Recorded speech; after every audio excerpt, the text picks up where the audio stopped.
अरे पिताजी आप? अरे बेटा तू? आप ये सब्जी का थैला लेकर सब्जी लेकर आ रहे हैं क्या? अरे मैं वो खाली बैठा था घर में, मैंने कहा चलो मैं सब्जी ले आता हूँ। अरे तो पापा नंदू है ना सब्जी लाने के लिए, आप क्यों तकलीफ कर रहे थे? वो नंदू को तो बहू ने जरा भेजा ना किसी काम से। अच्छा चलिए बैठिए।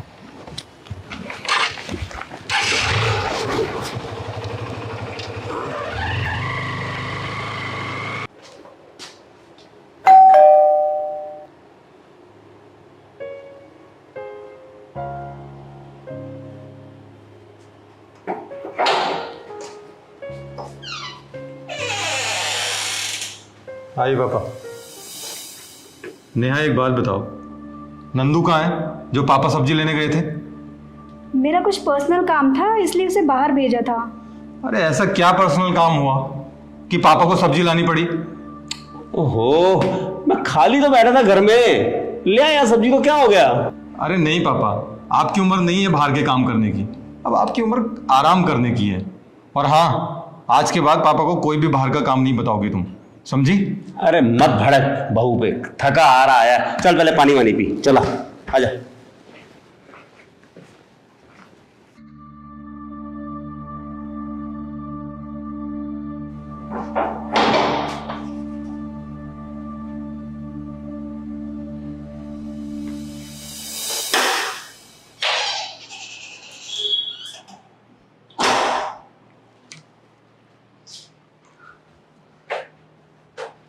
अरे नंदू, मेरा उससे ये टाइम है तेरा आने का है? भैया वो भाभी जी ने बोला था कि लेट आना। भाभी जी ने ये सब कहा? भाभी जी ने कहा था कि कुछ टाइम से कि तू आजकल लेट आई हो। लेकिन क्यों? देख नंदू, तू हमारा वफादार है और तेरी वफादारी यही कहती है कि तू मुझे सच सच बता। बता क्या बात है, तू कुछ छुपा रहा है ना? बोल। भैया वो कुछ दिनों से, जब से बाबूजी रिटायर हुए हैं। माँ जी ये लीजिए चाय। बाबूजी कहाँ हैं? अरे वो किसी से ना फोन पे बात कर रहे हैं। अच्छा ठीक है।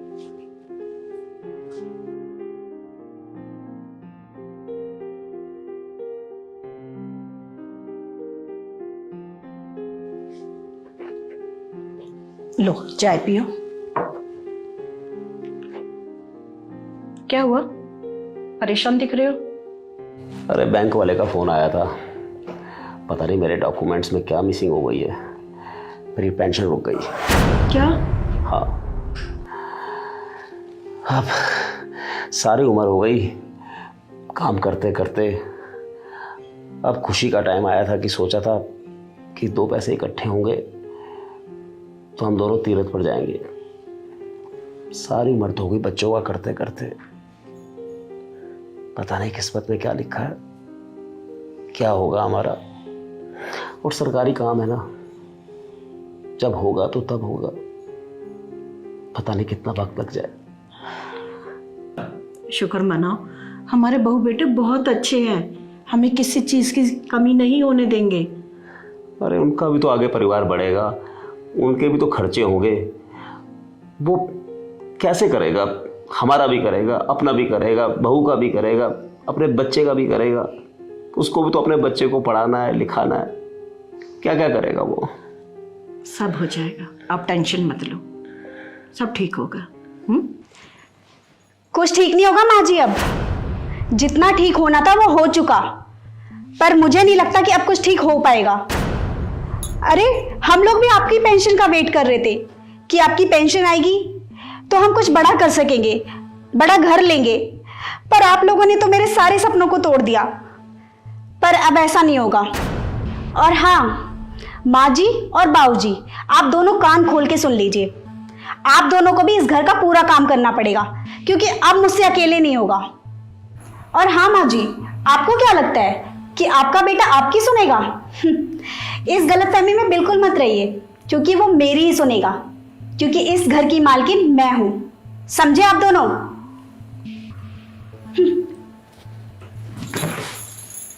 ये तो अपने रंग दिखाने लगी। हम तो समझते थे ये बहुत संस्कारी है, हमारी मन से सेवा करती है और आगे भी मन से सेवा करेगी, लेकिन ये तो पेंशन की लालची निकली। कोई बात नहीं, वो है ना ऊपर वाला, उसके घर देर है अंधेर नहीं, वो सब ठीक करेगा। अरे हमने किसी का बुरा नहीं किया तो हमारा बुरा कैसे होगा? सब ठीक होगा, टेंशन मत लो।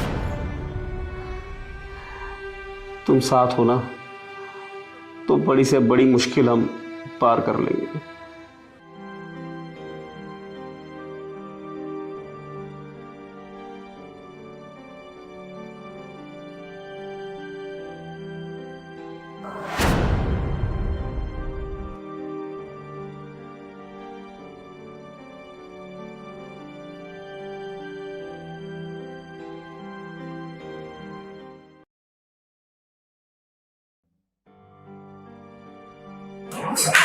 पापा जी बहुत हो गया टीवी देखना, आप जाके कपड़े धोइए,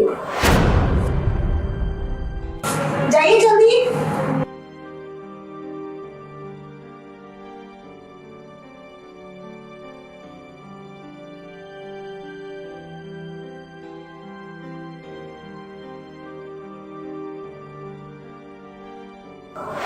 तब से बाबूजी और माँ जी पे भाभी जी ऐसा सलूक कर रही है। तू चल मेरे साथ।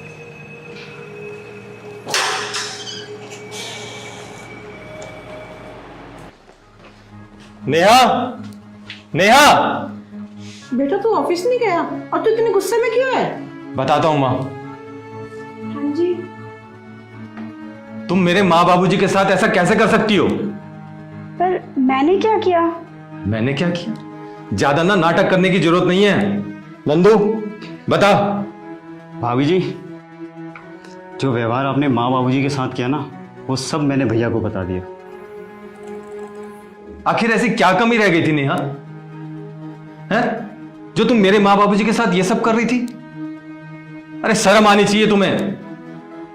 क्या इसी दिन के लिए तुम्हें घर पे लाया था मैं? ये दिन दिखाने के लिए? अरे उनकी पेंशन नहीं हुई तो इसका मतलब तुम उनके साथ नौकरों जैसा सलूक करोगी? नंदू को 11-11 बजे तक बुला रही हो तुम। शर्म आनी चाहिए तुम्हें।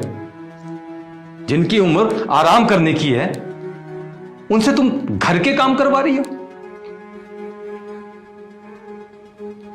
ऐसी बीवी नहीं चाहिए मुझे, समझी तुम? अभी के अभी अपना सामान उठाओ और जाओ यहां से। बेटा ऐसा मत बोल। नहीं मां, बस बहुत हो गया। और इस मामले में आप ना ही बोलो तो ज्यादा अच्छा है। जो बात मुझे नंदू से पता चल रही है वो बात आप लोगों को बतानी चाहिए थी ना मुझे। लेकिन आपने भी बस इसकी सारी गलतियों पे पर्दा रख दिया। माँ जी माफ कर दीजिए मुझे। पापा जी सॉरी। कोई जरूरत नहीं है माफी देने की मां, कोई जरूरत नहीं है। तुम अपना सामान उठाओ और जाओ यहां से। नहीं बेटा, बहू को घर से मत निकाल, वो हमारे घर की बहू है। कोई बात नहीं, उससे गलती हो गई, उसे माफ कर दे। देखा, ये वही माँ बाप हैं जिनके साथ तुम ऐसा व्यवहार कर रही थी, और आज यही हम दोनों का घर बचाने की कोशिश कर रहे हैं और तुम्हें बचाने की कोशिश कर रहे हैं। माँ जी माफ कर दीजिए, बहुत बड़ी गलती हो गई मुझसे। पापा जी सॉरी। बेटा हम तो तेरा बचपना समझ के सहते रहे, और बेटा अपने तजुर्बे से एक बात कहती हूँ कि तुम जैसा करोगे ना तुम्हें वैसे ही वापस मिलेगा। तुमने सुना तो होगा ना कि कर्मा वापस आता है। आज तुम जो हमारे साथ कर रहे हो, कल अगर तुम्हारे बच्चे तुम्हारे साथ करेंगे तो। और बेटा हम दोनों तो इसलिए चुप थे कि एक दिन तुझे एहसास होगा। हाँ माँ जी आप बिल्कुल सही कह रही हैं। मैं ये भूल गई थी कि मेरे घर में भी माँ बाप हैं और मैं आप लोगों के साथ ऐसा बिहेव कर रही थी। आज मुझे अपने गलती का एहसास हो गया है मुझे माफ़ कर दीजिए। अरे बेटा, बहू ने जो किया वो नादानी में किया। अरे उसकी नादानी समझकर उसको माफ कर देना। वैसे भी हमारे बुजुर्गों की एक कहावत है ना, सुबह का भूला अगर शाम को घर लौट आए तो उसे भूला नहीं कहते, समझा? और वैसे भी अभी तो मैं जवान हूं ना। बाबूजी आप भी ना। तो कोड़ी का नौकर होके तेरी इतनी हिम्मत, तेरी ये मजाल, तूने इस पे हाथ उठाए, बदतमीज नालायक। अरे तू मेरा इतना क्यों ख्याल रखता है रे? मालिक, नौकरों का तो काम होता है मालिक की सेवा करना। अरे पगले, तू नौकर क्यों कहता है रे अपने आप को? अरे एक तू ही तो है जो मेरा इतना ख्याल रखता है, और मेरी एक वो नालायक औलाद है जो पानी तक नहीं पूछती मुझे। मालिक, मैं तो एक छोटा सा नौकर हूँ, ये तो आपका बड़प्पन है मालिक। कोई नहीं, खुश रहो, खुश रहो। जी मालिक। खुश रहो बेटा।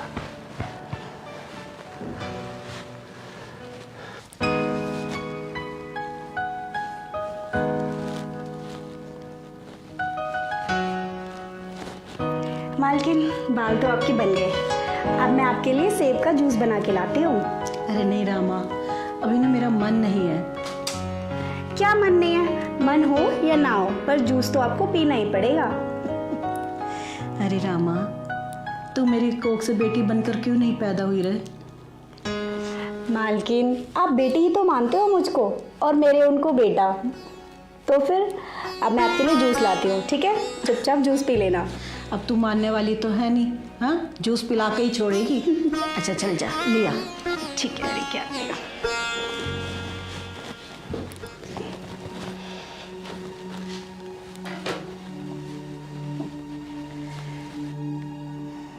हे भगवान, ऐसी संतान हमें क्यों नहीं दी? एक बेटी थी, लव मैरिज करके नाक कटा के चली गई। एक बेटा है, वो भी एकदम से नालायक। वारी किस्मत।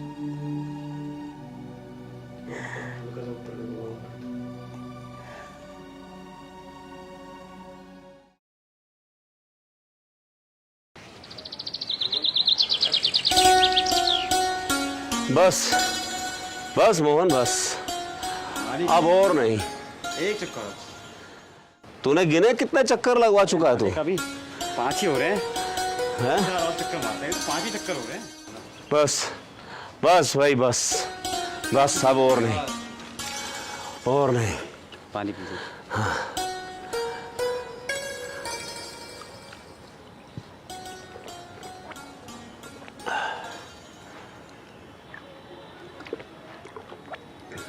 बस अब तू मुझे घर ले चल। चलो मालिक, आइए। बहुत थक गया हूं मैं। आराम से रखो। शाबाश, चलिए मालिक। अरे रामा, आज तो तूने ना थका दिया। अरे क्या बताऊं भगवान, मोहन ने पूरे 10 चक्कर लगवाए पार्क के, पूरा बदन तोड़ दिया मेरा। अरे ये रामा क्या कम है? हाँ। इतनी कसरत कराई कि एक एक हड्डी चटक रही है। अच्छा मालिक, हाँ, आप लोग आराम कीजिए, मैं आपके लिए जूस बना के लाता हूँ। हाँ। चलो और बहुत नेक मिले हैं दोनों हमें, बहुत काम करते हैं। बिल्कुल बिल्कुल। पापा, वो 50,000 रुपये चाहिए थे। 50,000 रुपए? वो क्यों? अरे दोस्तों के साथ पार्टी में जाना है, 50,000 रुपये चाहिए। पार्टी? 50,000 मांग रहा है? पार्टी करनी है? मेरे पास नहीं है 50 रुपए भी। क्या पापा, आप हमेशा मना ही कर देते हो। मुझे कैसे भी चाहिए पैसे। अरे नालायक, तू मेरा खून जलाने के लिए क्यों आ जाता मेरे सामने बार बार? पापा ये सब किसका है? ये मेरा ही तो है। पैसे ले लूंगा तो क्या हो जाएगा?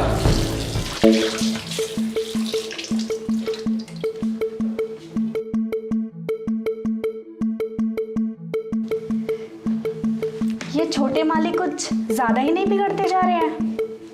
रमा, देखना तुम एक दिन बड़े मालिक ना छोटे मालिक को बेदखल कर देंगे अपनी जायदाद से।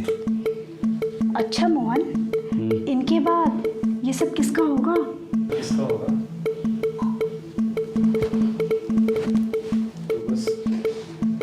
सुन, तू बस मालकिन की सेवा में कोई कमी मत रखियो। मालकिन तो मुझे बेटी मानती है। बेटी भी तो माँ का पूरा ख्याल रखती है, समझी ना? चल।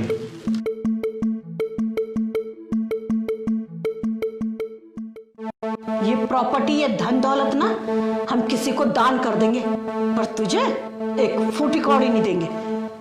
अरे सारे पैसे ले लेके खर्च कर देगा, कुछ तो जोड़ के रख। आए दिन तेरे को पैसा चाहिए, कभी घूमना है, कभी पार्टी करनी है। मैं आ रहा हूँ तैयार होके, मुझे पैसा चाहिए बस। एक फूटी कोड़ी नहीं दूंगा तुझे, तेरी इन हरकतों से मैं परेशान हो चुका हूं।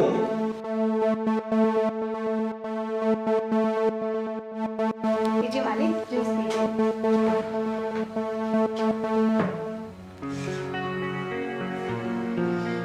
जूस पीजिए बाबूजी, मुझे ना सुनने की आदत नहीं है। जूस पीजिए आप। आपको पता है ना, डॉक्टर ने आपको बोला है जूस पीना है, कितना जरूरी है आपके लिए। और आप ऐसे गुस्सा मत करिएगा बाबूजी, आपकी देखो तबीयत खराब हो रही। Juice P. पी रहा हूं बेटा, पी रहा हूं।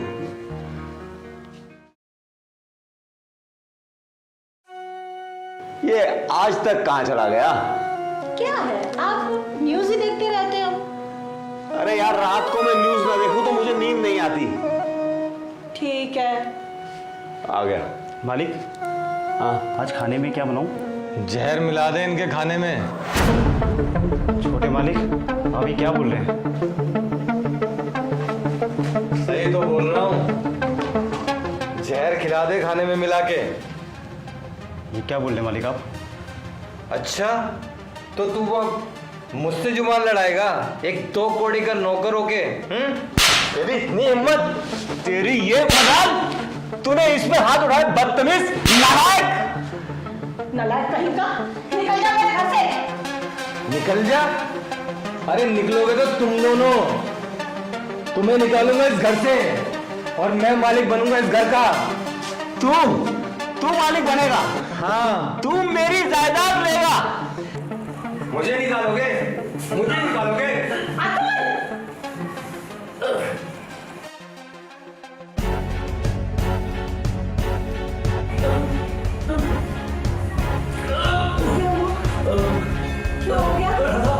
मालिक, मालिक,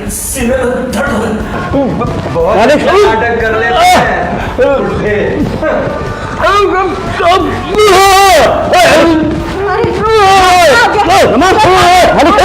क्या हो गया मालिक, क्या हो गया? तुम मालकिन को बुलाओ। मैं मालिक को अस्पताल ले आता हूँ। मालिक को संभालो। मैं भी चलूंगी तेरे साथ।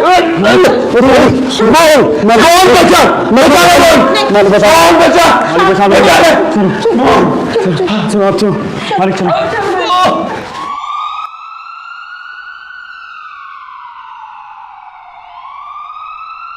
मोहन बेटा, आज तू मुझे वक्त पर हॉस्पिटल ना ले जाता तो आज मैं नहीं बच पाता।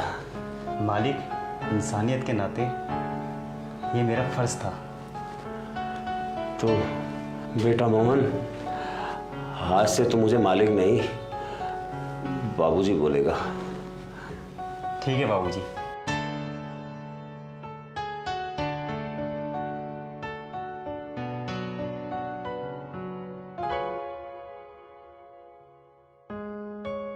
और हाँ रामा, तूने भी मेरी बेटी की तरह सेवा की है, तो ना तू भी मुझे माँ कह के पुकारना, ठीक है? मालिक, मुझे आपसे कुछ बात करनी थी। मालिक नहीं, बाबूजी। मुझे 10 दिन के लिए गांव जाना है, मेरी भांजी की शादी है। मैं 10 दिन बाद वापस आ जाऊंगा। हाँ तो जाओ ना बेटा, किसने रोका है तुम्हें?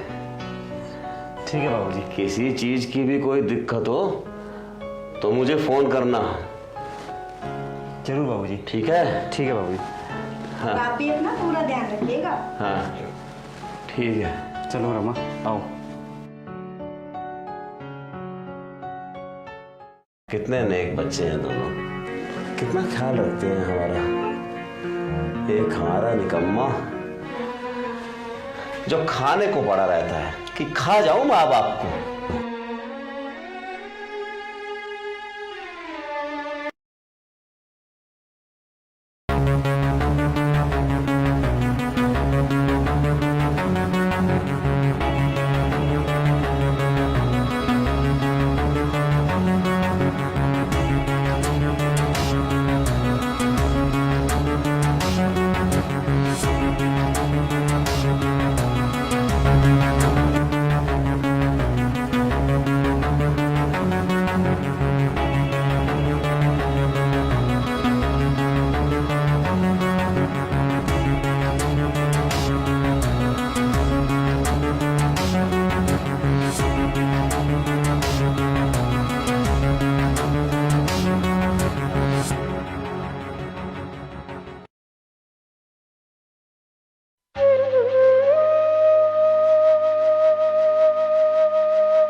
मैं वसीयतनामा सुना दूं क्या सबको?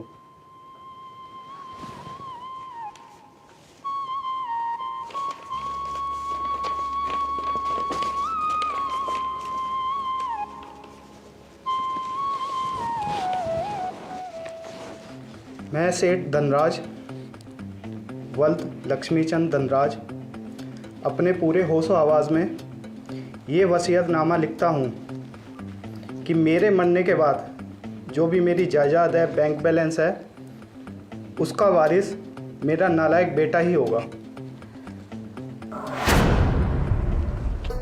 क्या कहा? दोबारा बोलना।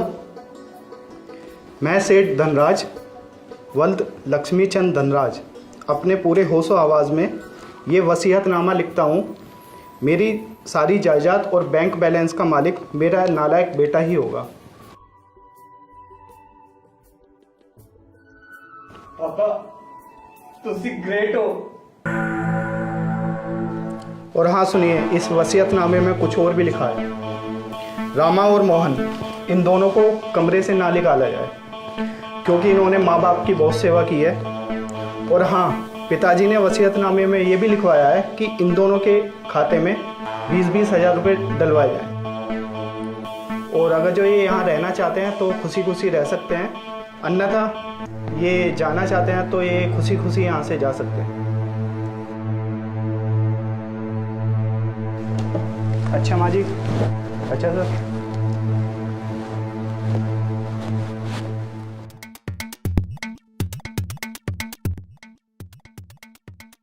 मालिक ने क्या किया?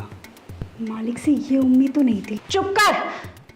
अरे शुक्र मनाओ कि तुम्हें रहने के लिए एक कमरा और 20-20 हज़ार रुपए दे के गए, नहीं तो तुम इस लायक ही नहीं थे। अरे शुक्र मनाओ मेरे बेटे का जो तुम्हारा असली चेहरा दिखा दिया।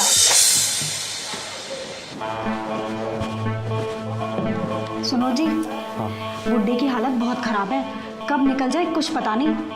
जैसे ही जो भी हाथ में आ जाए वो सब उठा लो, पता नहीं कब क्या हो जाए। तुम ठीक कह रही हो भगवान।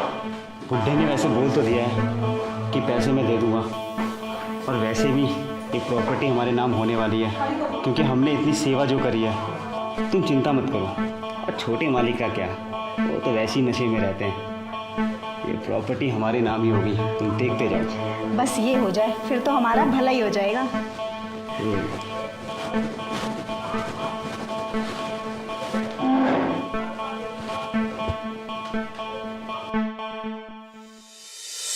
अरे वो तो सारी प्रॉपर्टी ना तुम्हारे ही नाम करने वाले थे। अरे मेरा बेटा जैसा भी है पर मेरा खून है, मैं उसका हक छीन के तुमको कैसे दे सकती हूँ? जो सेवा कर रहे थे क्या तुम प्रॉपर्टी के लिए कर रहे थे? तुम्हारी नियत में इतना खोट था? शर्म करो, निकल जाओ मेरे सामने से।